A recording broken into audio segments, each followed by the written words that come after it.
Hey everybody, Tammy C. Walker, the owner of Dreams Are a Reality. You know all know why I created this channel to provide light and love. How you all doing out there? I'm doing well.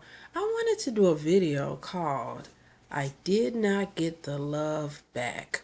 And I'm basing this off of an interview with Tisha, let me pronounce her name right, Tisha Campbell from Martin. And before I get started, and before I take it any further, hit that like button, subscribe, share. You all know what to do. So yeah, Angie Martinez, who I just love. Is she the first one who starts the song off Lady's Name? I'm the youngest on the so-so team. Yeah, I think that's Angie Martinez. Yep, she started off. Yeah, because next was Lil Kim. Anyway, she said, Tisha, I keep mispronouncing her name, Tisha, what's going on with you and love? And so Tisha Campbell was like, Tisha Campbell, Tisha, because I want to say Tisha. Hell, how do you say her name? Tisha Campbell was like looking all around like she didn't hear. She said, you heard me. That was a direct question. And Tisha Campbell said, I feel like I never got the love back that I gave. And I stopped and I'm like, I can kind of relate to that. Now, I will put a preface on there. I feel my last relationship, I did get love back. But, it is a but there. So it's still not quite, you know what, I guess I'm just going to leave that right there. We're just going to park that car in the garage. But I related to her on other relationships for sure. For sure. So, those of you watching, do you feel the same? Like you gave the love, you gave your all, you went above and beyond, you really tried to mend that thing, you tried to work that thing on out. And looking back, what they say, hindsight being 2020, looking back, now you feel like you didn't get what you put in and it's a bad feeling. Okay, so we do not love to get back per se. We love out of being vulnerable. We love because that's who we love. But you don't want to just be on the island by yourself. You giving love and the input and you're getting zero back on the output. Like they're not giving you anything back. It's daunting, it's draining, it's hurtful. You become resentful, you can get bitter, jaded. This is not just for women. I'm talking about men too. There are some men you'll talk to them, they'll tell you, I gave her my last. You know, I sacrificed for the family. I loved my woman. I loved my wife. But well enough never was enough. No matter what I did, she wanted five more. If I gave her 10, she wanted 15. I gave her 15, she wanted 20. There are some people you simply cannot please. But it really hurt to hear Tisha Campbell say that. I just want to say Tisha, and I think it's Tisha. It hurt to hear her say that, and even when she said it, you could tell she paused and maybe became a little bit emotional. So let's talk about how to prevent that from happening, but also maybe some reasons why you may have overdone that. And so, looking back, I feel some of the guys that I was with, I didn't really love them anyway. Sometimes it was lust. I'm trying to say lust. I'm saying lust. The lust, or maybe infatuation with, the relationship. And I guess for me, the relationships I've had, it wasn't all that many. It was some of them were real short. A lot of them were real short relationships. So it didn't give us a chance to really invest in each other thoroughly or really, really, really get to know that person. Because I feel with a man, getting to know them, it takes a while and it's like an onion with layers being peeled. And I know some women are the same way. So, one thing I'm really learning being a therapist, it's not gender specific. Sometimes we class men all together and ladies all together, but the behavior is interchangeable. You'll see some of the same behavior in women. Women are avoidance. Women shut down. Women block. It's not just that women cheat. So we have to stop thinking it's all men are this way, all women are that way. There are some similarities in some men. Some of the things they do seem like sometimes it's a book they read out of or something because they'll say some of the same words. It's almost scary. It really is. But hey, okay. So let's see why possibly this might have happened to you. Okay, so one thing you don't want to do is in a relationship, you don't want to overdo it. And I notice some people, as soon as they meet the person, they head over here's a love, they gave the person the key, they're driving their car, me and my girlfriend, me and my woman, you don't even know that lady. Slow down. It's either it's either or. Sometimes one of the parties is going to go full steam ahead and the other one is like pumping the brakes. I feel it's okay to go fast when you are aligned and you both are on the same wavelength. But sometimes, and quite a few times, it's not quite equal. And that's where the trip ups happen. Okay, maybe a reason why you overdid it in your past relationship is fear and insecurity. Overfunctioning is often fear based rather than love based behavior. It is driven by fear of being abandoned, fear of being rejected, and fear of being too much for someone. And oh God, I cringe when I hear this. If somebody break up with the person, say you together just a little while, they break up, and then they'll say, okay, I was just trying to make sure this thing recorded. I see you down there. They'll say, I don't want them to have anybody else. Well, hell, excuse me. I don't want the person I love to have anybody else either, but he very well probably does or can. And it does sting if I think about it too long. But what can I do about it? We are not in charge of somebody's private parts. So it doesn't give them a right to mistreat you because you love them or really want to be with them. I don't know why I said that apart. Anyway, nevertheless, fear of abandonment, that is a huge one. That would be a reason why somebody would overcompensate. Maybe they never really had a decent relationship and they finally get one and then they go above and beyond. But this is a good way to get hurt and good way to get made a fool out of. So we always have to tread lightly in relationships and take out time to get to know a person. I'm not gonna put time frames on how long you should be with somebody, but when the flags start flagging and the flags are waving red, bright red, hot Cheeto red, we know at times like this is not a good match, but we'll stay in it because we don't want to be alone.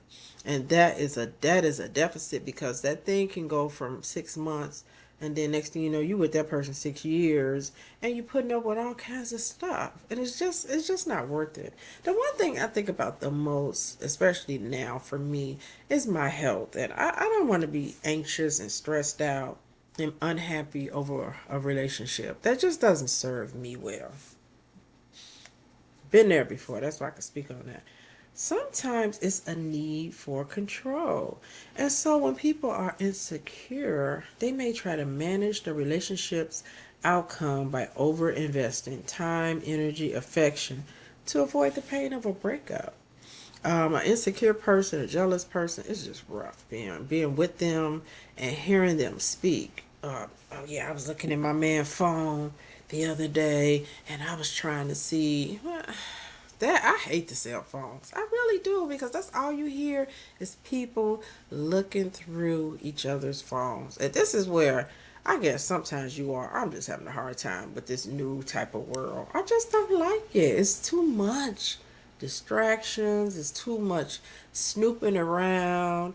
It's just so daunting and overwhelming. When COVID hit, as a therapist, the owner of the place where I used to, and I'm still connected with her, but when I was really working for her, we started getting those couples rolling out. It's COVID. Can't nobody can't go nowhere. So all of a sudden, the guy, it happened more with the guy. He's cheating, been cheating, in the room on the phone, bent over, talking, and the lady bust him. So those were couples that came to us.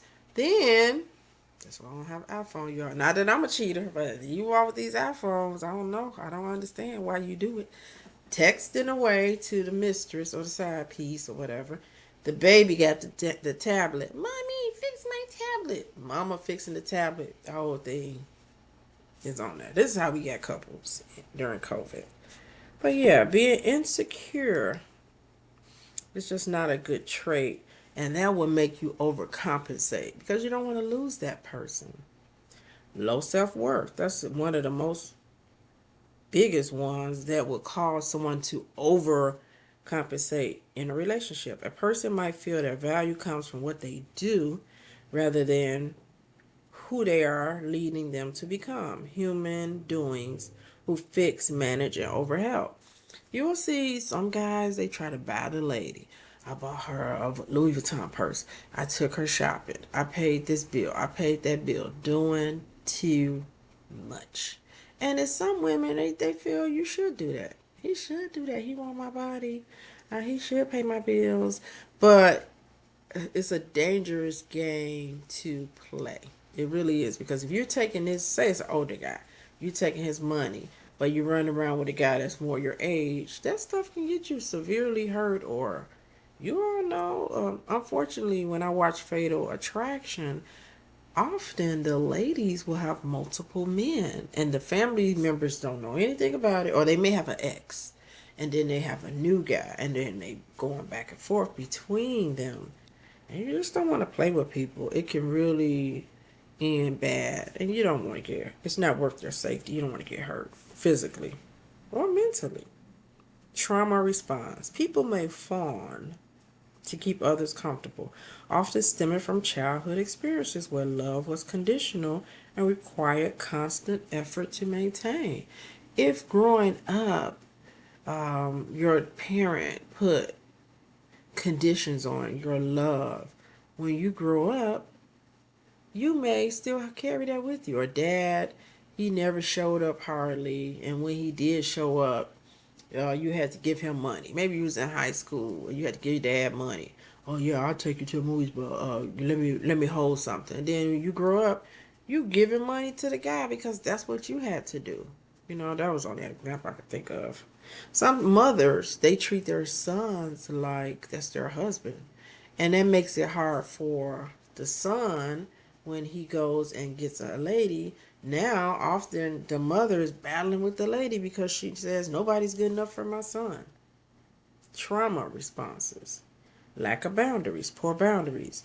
That makes it difficult to say no. Some people do not know how to say no. Girl, I didn't even want to go to that thing. I just went anyway. Don't ask me to go nowhere.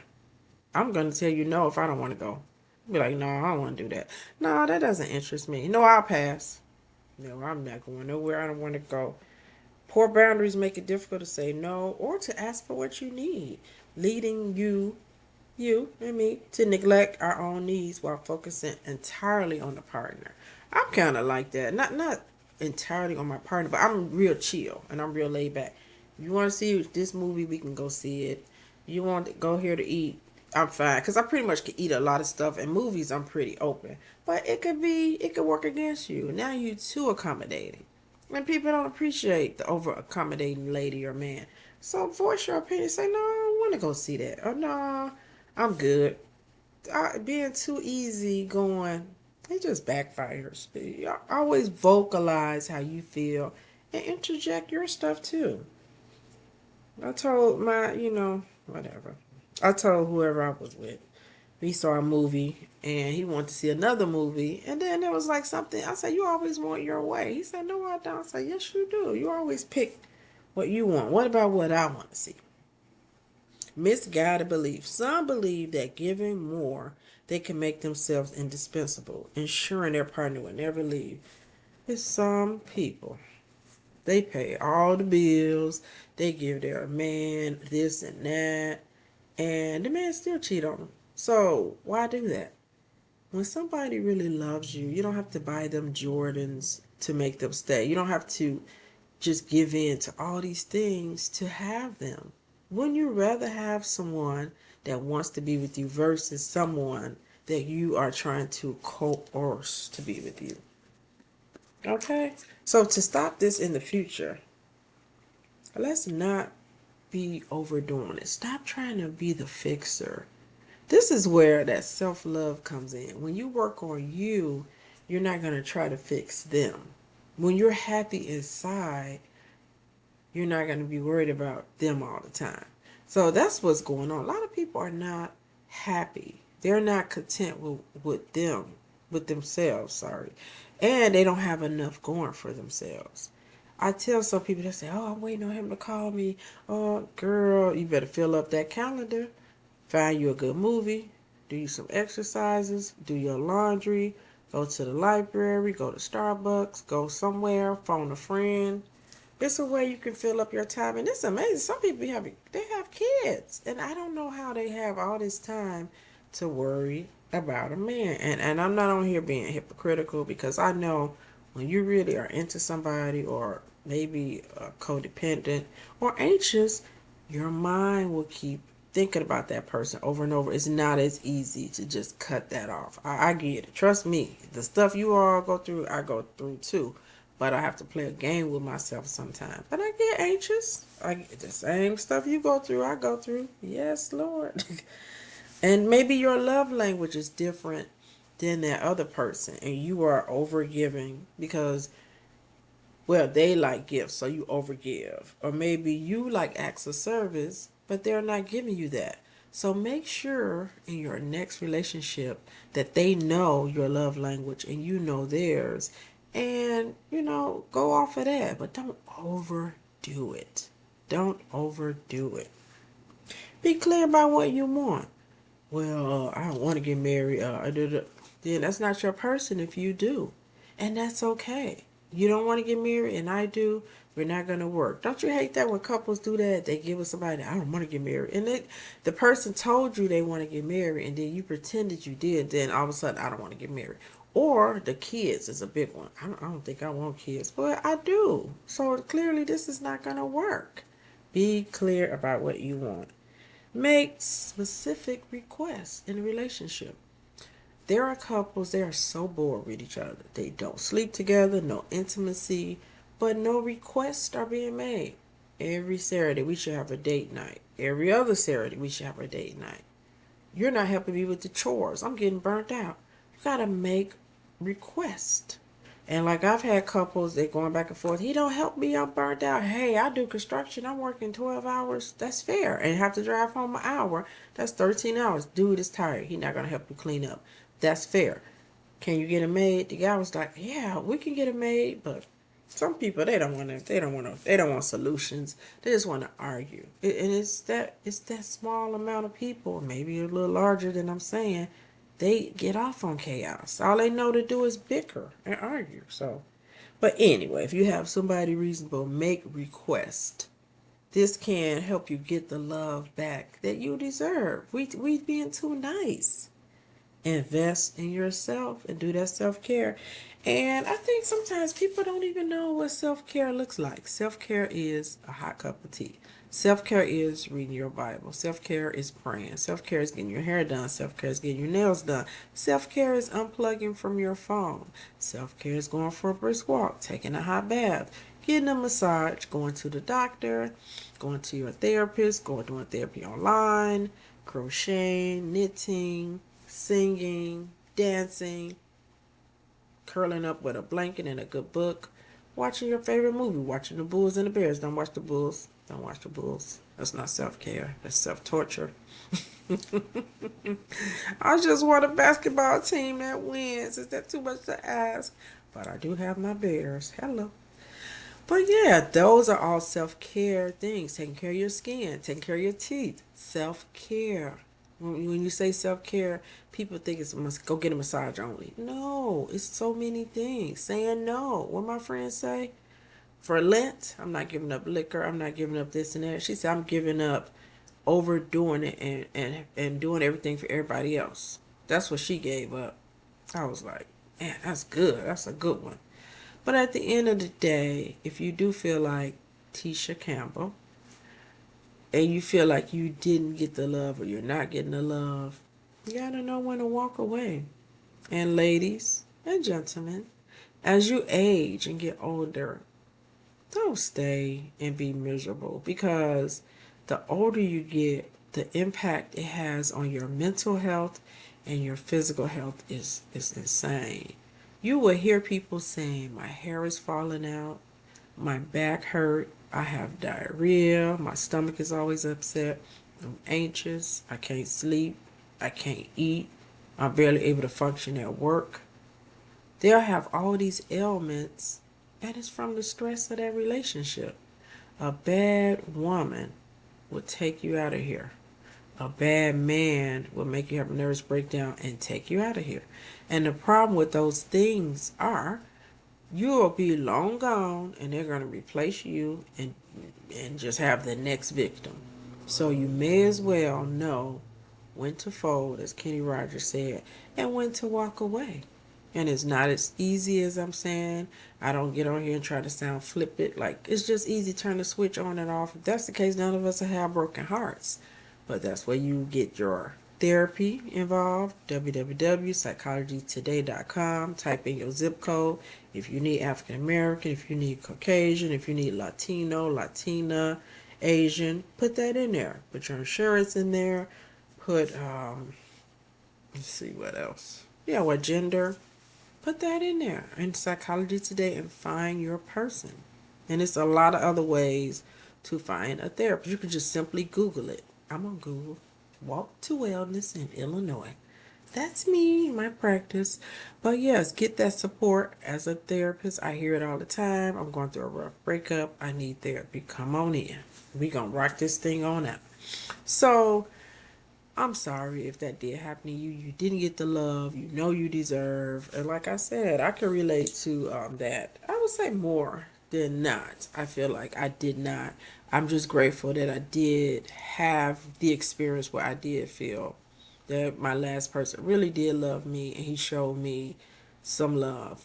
And but there's a but there still. It's still a but. So I guess for me, I'm just looking for something that ooh, can't get my words out, that I could ride on down the sunset in and, finish this thing called life with. That's what I'm looking for. I just spoke to, give you all a little positivity on the end. I just spoke to a dear friend from my old job. She retired at 70. She's probably 71. Her birthday was yesterday. And I just happened to call her and I'm talking. I'm really good with dates and birthdays. And I said, hey, isn't your birthday this month? She said, it was yesterday. She was getting a pedicure, which I just love. Self-care. And so her mommy, she said, my mom was in hospice. And I'm like, oh my God, I hope her mother didn't pass. Because I knew her mother was 100. But they told her mother she had to get out of hospice because she is not passing away. They said she is doing very well. So mama is 101. So I just wanted to encourage you all, if you are in your 40s or 50s, don't think life is over. There is life after 50. Look, there is life after 100. Can you all believe that? 101. So yeah, take care of yourself. And hopefully you'll get to be her lovely mom's age. Alrighty, you are. Tammy C. Walker signing off. God bless. God keep dropping me comments, share, all the other good stuff. Thank you all for your support and your kind comments always. Bye.